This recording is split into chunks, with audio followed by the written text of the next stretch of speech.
Hello everyone, today we are going to learn basic FreeCAD 1.1 tutorial how to scale an object. I will go to parametric body and we create new sketch, create a rectangle and choose the path tools to convert into 3D. Now if you want to scale this object, you can go to draft tool and click the scale object.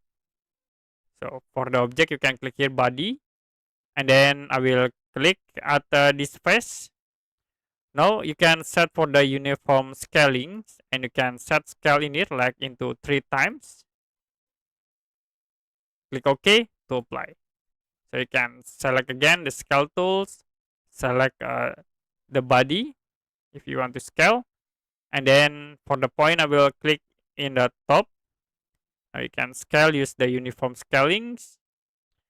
Click OK to apply. So to be scale the body. So we have these two options. This is path for the default objects, and this is the new body. Okay, that's it for basic FreeCAD 1.1, how to scale an object.